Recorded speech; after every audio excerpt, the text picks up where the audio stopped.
There is a high chance that you have got a staggeringly huge amount of online accounts for everything, be it a random e-retail store you visited just one time someday, to even more obscure site where you wanted to download something from, but had to leave behind your details in exchange for the same. And most probably, by now, you must have grown weary of having to sign up for a new account again, and again for every new site you find. So it must have felt like such a great convenience when you must have come across the sign in with Google or Facebook or Twitter, wherever you saw it.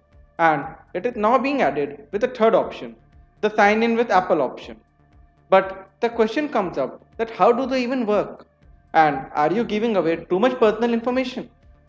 There is a protocol that is being used by these buttons. It is the OAuth protocol, and it takes the advantage of the fact that Google and Facebook like services have an enormous user base each, and majority of the users on the internet would be on at least one of them, and thus their personal information like their email address, name, and the stuff that any site in general would require for an authentic activation of an account can be provided by these social media sites as requested. So what OAuth does is that it allows the third party site that you want to register on to access your Google or Facebook account. But don't worry, it doesn't allow these sites to access the same in its entirety.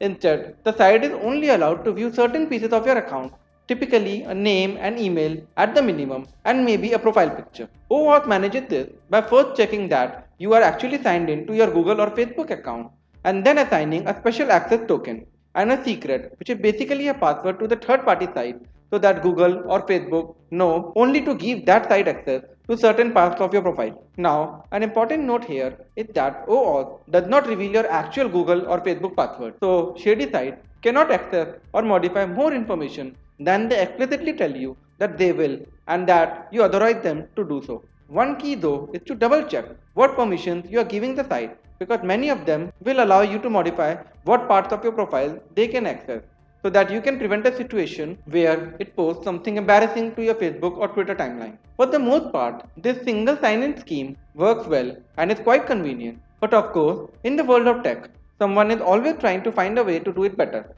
And for this, Apple has made its mark last year. Next, I want to turn to login.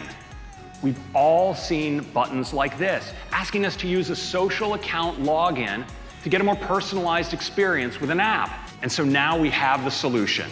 It's called Sign In with Apple. Tap it, and you're authenticated with Face ID on your device, logged in with a new account without revealing any new personal information. The first point that comes up is the integration with Touch ID and Face ID in order to up the ante when it comes to signing in terms of both the convenience and security. But this is not even the main point of this new technology. The big innovation in the privacy world that Apple has brought up here is that this technique, the sign in with Apple, will let you hide your email address, name, or any other information you don't want the website to access. What Apple will do instead is to create a new randomized email ID that would be linked to your account, but this would be the email ID that all the other sites would have access to.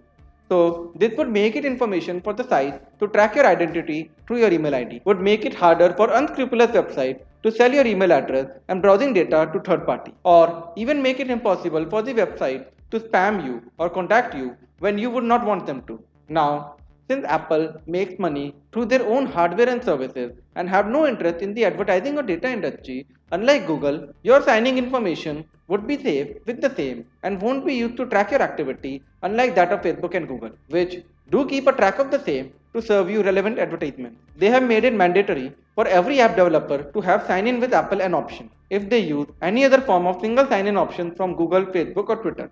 Thank you for tuning in to this episode of Nerdgasm. If you learned something new today, do not forget to hit that like button and the subscribe button. Be tuned for much more episodes to come and press the bell icon to be notified of every new episode.